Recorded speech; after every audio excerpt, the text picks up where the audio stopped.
김기춘 전 비서실장이 법원에 특히 헌재도 그렇고 대법관도 그렇고 사찰도 그렇고 이 법원을 장악하려는 시도가 있었다는 얘기가 계속 있었고 저희도 지난 시간에 다뤘잖아요. 근데 이 의도가 뭐냐? 왜 김기춘 전 비서실장은 대법관들을 그렇게 사찰하고 계속해서 법원에 누구를 대법관으로 집어넣고 하는데 관심을 보였느냐? 그 의도로는 이럴 것이다 라고 굉장히 특이한 주장을 하시는 분이 그 이전에 누구도 한 적이 없는 주장을 하시는 분이 있어요. 근데 이분이 누구냐면 광로연 전 교육감입니다. 이때 사진은 잘 나가실 때 사진인가요? 요즘 뭐 하십니까? 징검다리 교육 공동체 이게 뭐 하는 거예요? 민주시민교육해서 춤추는 민주주의, 강한 민주주의 만들려는 거예요. 춤추는 민주주의는 춤 가르치는 거예요, 진짜로? 우리를 춤추게 하는 민주주의, 고동치게 하는 민주주의인데, 이 한국 민주주의의 시민성을 충전시키자는 프로젝트였는데요. 요 최근 50일 동안 우리 국민들이 그 어느 때보다도 민주시민성으로 충전돼 있어요. 그래서 우리 목표 이미 반쯤 달성한 것 같아요. 물론 우리 덕분은 아니지만 저희가 그 박근혜 최순실 민주시민 교육 대상주자는 농담도 하고 있어요. 참 안 웃기네요. 요 시간에 모신 이유는 다음엔 다른 일로 모시겠지만 이거요. 대법원장을 사찰했는데 이거는 대선 관련한 소송을 막아보려는 거다. 굉장히 특이한 주장입니다. 그러면서 문화일보 전 조사장이 공개한 대법원장 일가 중에 등산 사실. 이게 이제 의미가 뭐냐면 국정원에서 대법원장이 매일매일 뭐 하는지를 체크하고 있었다는 거죠. 대법원장이 등산 가는 일을 매일매일 사찰하자면 어떻게 알겠어요? 근데 그걸 어디서 하고 있었냐? 이 문서 양식으로 볼 때 국정원이 하고 있었다. 국정원이 이 매일매일 대법원장을 사찰한 다음에 그걸 청와대에 보고를 했다. 이게 드러난 거죠. 네. 보고하라고 했던 이유가 이 대선 관련 소송에 대해서 압력을 행사하려고 하는 의도라고 해석을 하신 거예요. 그죠? 설명을 해 주십시오. 왜 그렇게 생각하시는지. 예, 여기 있는 것처럼 이 2004년 2월 7일자로 폐기하라는 대외비 문건이었죠. 아까 2014년. 보신 문건이 2014년 아마 1월 말쯤 작성된 문건일 거예요. 네. 그럼 이 시점을 좀 맥락화할 필요가 있는데 박근혜 당시 대통령은 당선인 시절부터 이 선거 대선 부정 문제로 굉장히 시달렸어요. 소송도 있었죠, 여러 가지. 예. 당선인 시절이었던 2013년 1월 4일 날 이미 시민 2,000명 이름으로 대선 무효 소송이 들어갔고 또 그 국정원 김하영 씨 셀프 감금. 있잖아요. 그 김하영 씨에 대한 경찰 수사가 계속 진행이 돼서 1월 달에 벌써 몇 번씩이나 발표가 있잖아요. 점점 더 좋아요 누른 걸 넘어서 이런저런 댓글이 만들어지고 국정원의 대선 개입과 경찰의 중간 수사 발표 왜곡으로 이제 일주일 전에 도와줬잖아요. 그 대선 일주일 전에. 그래서 김용판 서울경찰청장과 원세훈 국정원장에 대한 소송. 그게 그때 윤석열 검사, 최동호 검찰총장이 날아가는 사건이죠. 그렇죠. 그리고 9월 달에는 이제 최동호 검찰총장이 날아가죠. 제대로 수사한다는 이유로. 국정원 입장에서 보면 이 재판이라는 건 대선 무효 소송에서 지면 날아가는 거고 원세훈이나 김용판이 선거법 위반이다. 그렇게 되면 당연히 대선 부정이란 뜻 아닙니까? 그렇기 때문에 또 대선 무효 소송에서 질 가능성이 높고 하기 때문에 이 소송을 관리하는 것이 최대 관심사일 수밖에 없죠. 정권의 명운이 걸린 거니까요. 그거를 키를 쥐고 있는 사람이 대법원이죠. 왜냐하면 김용판 서울경찰청장이든 원세훈 정보원장이든 결국은 대법원에서 마지막 판결을 하지 않습니까? 선거법 위반 여부를 판결하게 돼 있고 대선 무효 소송은 아예 처음부터 대법원의 단심 소송이에요. 왜냐하면 대통령이 가짜 대통령인지 진짜 대통령인지를 가리는 거잖아요. 그렇기 때문에 이건 선거 끝나고 6개월 내에 끝내도록 돼 있습니다. 안 그러면 말이 안 되잖아요. 이거 1년, 2년씩 끌면 이미 완벽하게 굴러가는 정권이잖아요. 장악을 해버리죠. 다 장악되고요. 그거를 어떻게 무효라고 할 수 있습니까? 그러니까 하기 너무 어려운 거거든요. 결국은 당선인 시절에 수사해서 당선 초기에, 그러니까 취임해서 한 4, 5개월 안에 끝을 내야 되는 거예요. 그런 취지예요. 그래서 일단 대법원에서 이거를 6개월 내에 안 하고 김용판, 원세훈 재판 결과를 보고서 판단하겠다라고 결정한 순간 사실 대선 무효 소송은 봐주겠다는 뜻이 있는 거나 마찬가지입니다. 왜냐하면 원판 소송이라고 그랬는데 원판 재판은 최소한 2년 걸리거든요. 1, 2, 3심 지날래니까. 그럼 2년 후에 무슨 수로, 무슨 배짱으로 대법원에서 꽝꽝꽝 무효라고 할 수 있어요. 그 얘기는 원판 소송에서 대법원이 사실은 적어도 선거법 위반 혐의에 대해서 무죄를 줘야 된다는 거예요. 그런 결정하고 다 연관이 돼 있고, 그래도 혹시 모르니까 국정원으로서는 뭐 엄청나게 이 사건들을 봐야 되고, 결국 대법원장과 대법관에 대한 사찰 필요성, 좀 약점을 잡고 허물을 꽉 잡고 있어서 정 필요하면 치사하지만 압력을 행사할 수 있는 그런 가능성을 확보하려고 했겠죠. 지금 여기 나온 것도 뭐, 주중 재판 뭐예요? 네. 금요일 날. 일과 중에 등산을 해서 그게 알려져서 대법원장이 곤혹스러워한다. 진짜 별거 아니에요, 우리한테는. 근데 이게 이제 보고 내용이 되는 거고. 이 정도도 보고했으니까 뭘 보고 안 했겠어요? 보고를 많이 했겠죠. 그렇죠. 그 김영환 민정수석의 업무일지에 적힌 것만 가지고 알고 있는 건데 거기는 대법원장과 춘천지법원장만 사찰 내용이 나오는데 이 문서에는 문서에는 네. 예? 두 사람만 했을 리가 없다고 생각을 하는 거고. 지방법원장 하면 서울중앙지법원장이죠. 그 안에 정치권, 경제권 다 있으니까 모든 중요한 사건들이 다 모이잖아요. 춘천지방법원장을 했으면 뭐 중앙지법원장이나 고등법원장 안 할 리가 없는 거고 그렇게 다 봐야 했겠죠. 합리적이죠. 다 했다고 봐야죠. 중요 사건, 정권적 이해관계가 걸린 사안에 관해서는 그 담당 재판부를 사찰했으리라고 보는 것이 합리적 추론이겠죠. 그래서 그런 원죄를 가지고 태어났기 때문에 처음부터 법원을 장악하려고 하는 의지가 그 어느 때보다 강했다. 이 정권의 입장에서는 어쨌든 자기가 선출된 선거 자체가 문제가 있다거나 거기 국정원이 개입을 했다고 판결이 나버린다든가 또는 선거 무효 소송이 진행이 돼버린다든가 아예 진행이 안 됐어요 이때까지. 아예. 지금 현재도 진행이 안 되고 있어요. 그러니까 선거 무효 소송을 해서 6개월 이내에 하라고 그랬는데 이제 대통령 탄핵돼서 끝나려고 하는데 아직도 진행이 안 되고 있다고요. 아예. 선생님이 보시니까 이런 것 같다고 생각하신 거죠. 이 굉장히 긴 글이에요. 그런 지문을 꼼꼼하게 다 적으셨어. 일단 귀찮아서 말았어. 부르자 그냥. 말씀하신 대로 이 무효소송을 최대한 늦추기로 결정한 게 맞고 지금도 안 되고 있어요. 이거는. 더 심각한 거는 할 수 없다는 걸 알기 때문에 원세훈, 김용판을 무죄 주지 않으면 안 돼요. 결국 그렇게 했습니다. 왜냐하면 이건 그래서 1, 2심에 대해서 가이드라인 설정한 거하고 비슷한 효과가 있는 겁니다. 바보가 아닌 이상 다 눈치채거든요. 김용판이라는 사람은 1심, 2심에서 다 선거법 위반은 무죄 나왔어요. 그리고 대법원에서도 물론 그 2심의 무죄 결정을 확정 지어줬고요. 그래서 1, 2, 3심에서 다 무죄를 받았고요. 원세훈 정보원장은 정말 천몇백만 개가 확인이 된 건데. 댓글들이. 예, 그게 일부인데 댓글 중에. 그런데도 불구하고 1심에서는 선거법 위반이 무죄 나왔어요. 국정원법 위반, 그러니까 정치 관여 금지에 위반했다는 거는 유죄가 나왔지만 중요한 건 선거법 위반이거든요. 그래서 선거법 위반이 무죄 나왔고 2심에서 굉장히 용감한 부장판사가 있었어요. 고등법원 부장판사가. 이 양반이 이걸 돌려놨습니다. 그래서 유죄를 때리고 법정 구속을 해버렸어요. 그렇죠. 그랬더니 3심에서 어떻게 했겠습니까? 3심 대법원은 그럴 생각이 없는 거잖아요. 사실관계를 더 따져보라고 그러면서 파기환송을 합니다. 그 얘기는 선거법 위반에 대해서 무죄 취지로 파기환송한 거나 마찬가지예요.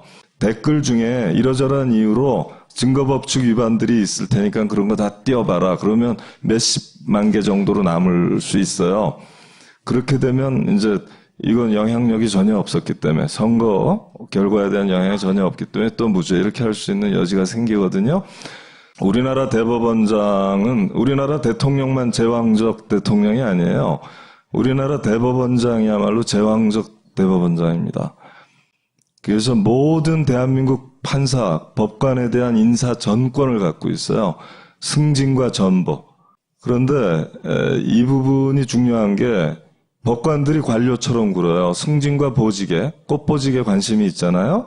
그러면 대법원장의 정치 철학, 정치 성향 이런 거 눈치 보지 않을 수가 없어요. 그러면 제왕적 대통령은 어떻게 해서 가능하냐? 제왕적 대법원장 하나만 구워 삶으면 되는 거예요, 사실은. 그러면 그 라인을 타고서 모든 법관들을 아주 중요한 정권적 이해관계가 걸려있는 거에서는 컨트롤할 수 있는 지렛대를 하나 갖게 되는 거잖아요. 거기다가 국정원까지 동원해서 사찰을 한다.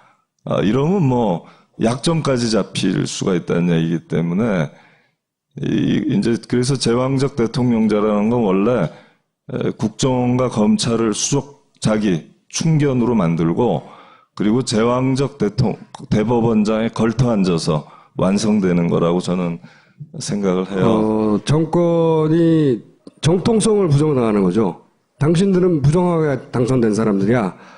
그걸 막았어야 했다는 거죠. 그래서 이들에 대한 법원에 대한 관리 감독 혹은 사찰이 유독 심했을 것이라고 추정하시는 거죠. 예, 근데 두 가지 방법이 있어요. 하나는 국정원 통해서 이제 사찰시키고 사찰 보고 정례적으로 받는 거 하고요. 또 하나는 사실은 자리를 주는 건데요. 박근혜 정권은 대법관급의 그러니까 장관급 자리를 3개를 법관을 시킵니다. 우선 감사원장은 부총리급인데요.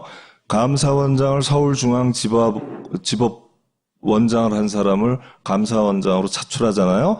이 얘기는 대법원장이나 헌법재판관이 안 되더라도 그만한 또는 더 좋은 자리를 주겠다는 사인이에요. 충성하라는 뜻이에요. 두 번째로 방송통신위원장을 줍니다. 그게 누구냐 하면 여기 춘천지방법원장이에요. 아까 사찰됐던 최성준. 이 문건에 따르면 자기가 이 다음 대법관에서 이번엔 탈락했지만 9월달 대법관 인사에서는 반드시 될 수 있다. 대법원장의 나를 배제시킬 수 없을 것이다. 이렇게 떠벌리고 다녔다는 거 아닙니까? 근데 대법관은 안 시켰고 방송통신위원장이라는 진짜 꽃보직을 주죠. 그것도 장관급 자리 아닙니까? 행정부의 자리입니다. 이거는 사법부를 썩게 만드는 거예요. 자리 욕심을 끌어오르게 하는 거죠. 거기다 국가인권위원장을 또 서울중앙지방법원장을 줍니다. 그러니까 지방법원장을 한 사람은 무조건 지금 감사원장 하나 갖고 그러니까 국가인권위원장 갔어요.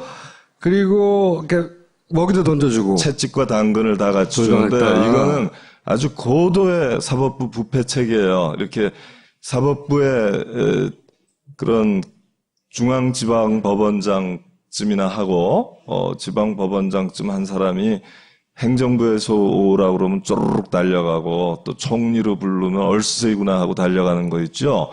이런 건 정말 무시무시한 사후매수입니다. 진짜 의미에. 대단히 저는 일리 있는 주장이라고 생각하고 아무도 이런 주장을 왜 안 했지? 예리한 주장이라고 생각해서 모셨고 진짜 그거 어떻게 됐어요? 그때 왜 어쨌든 재판에 지셔가지고 돈을 갚아야 됐잖아요 그때. 아픈 이야기입니까?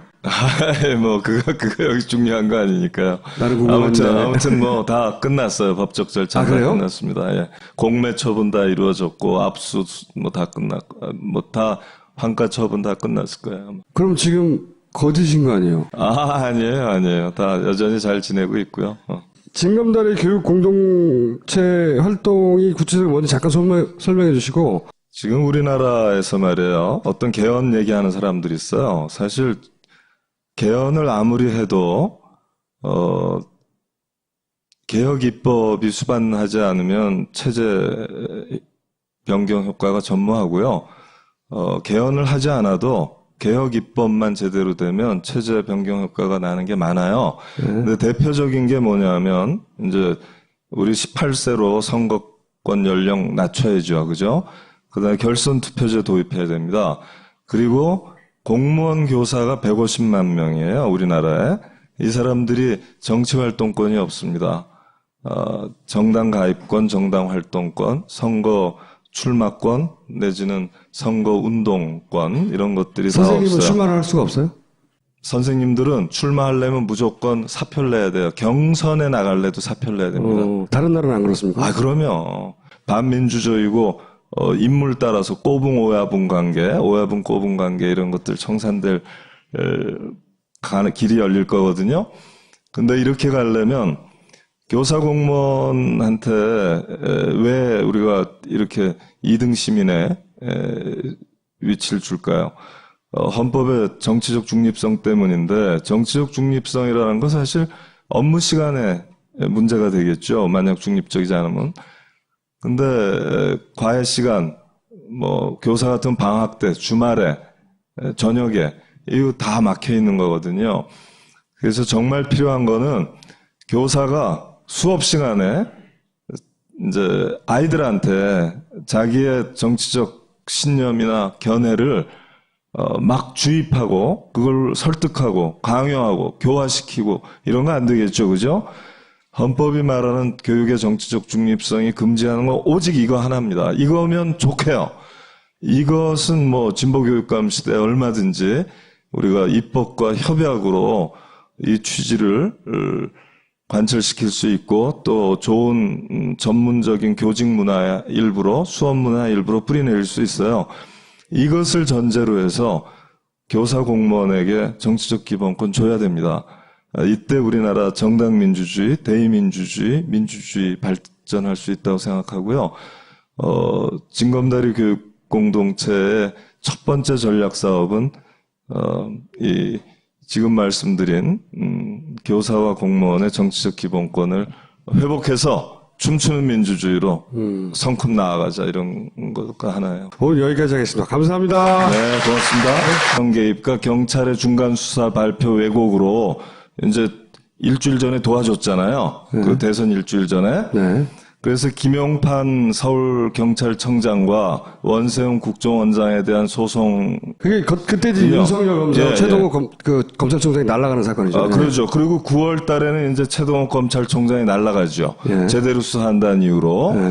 국정원 입장에서 보면 이 재판이라는 건 대선 무효 소송에서 지면 날아가는 거고, 원세훈이나 김용판이 선거법 위반이다. 그렇게 되면 당연히 대선 부정이라는 뜻 아닙니까? 그렇기 때문에 또 대선 무효 소송에서 질 가능성이 높고 하기 때문에 이 소송을 관리하는 것이 최대 관심사일 수밖에 없죠. 정권의 명운이 걸린 거니까요.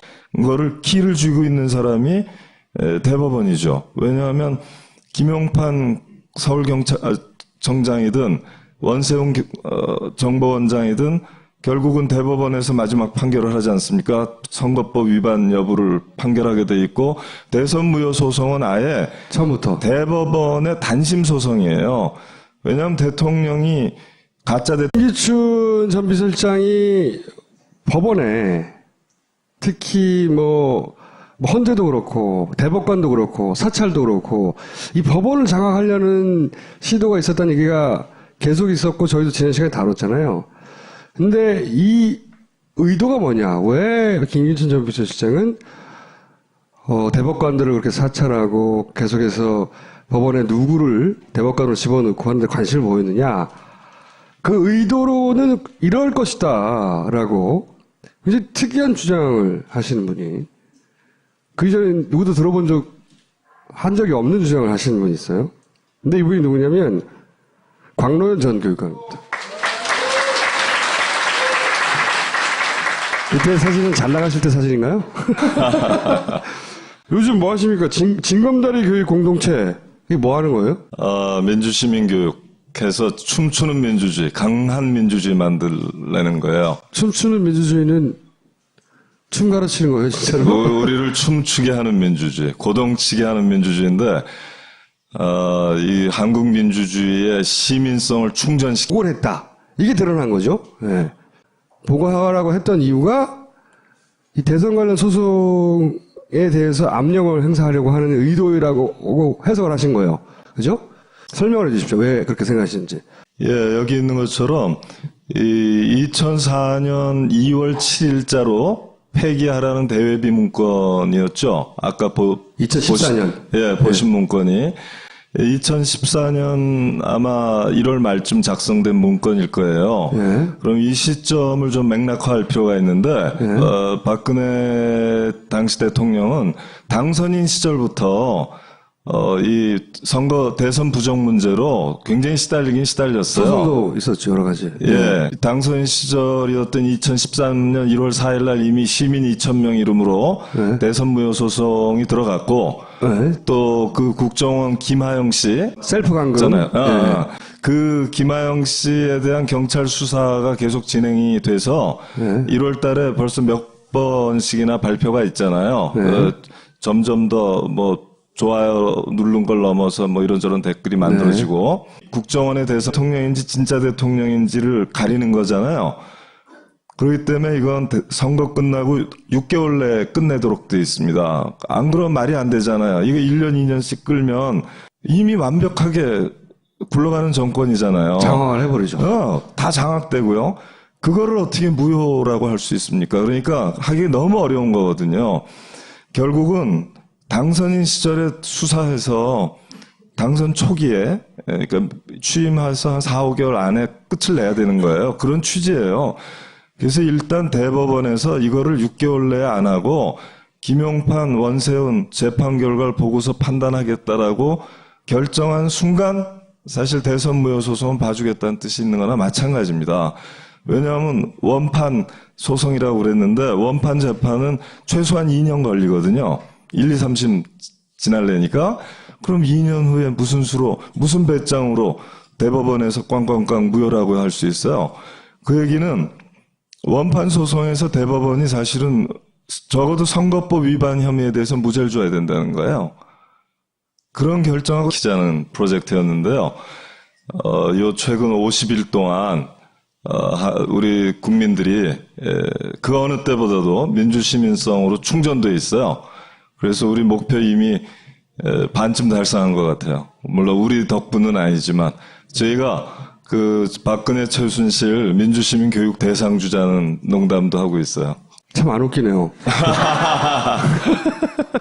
요 시간에 모신 이유는 다음엔 다른 일로 모시겠지만 이거요. 대법원장을 사찰했는데 이거는 대선 관련한 소송을 막아보려는 거다. 굉장히 특이한 주장입니다.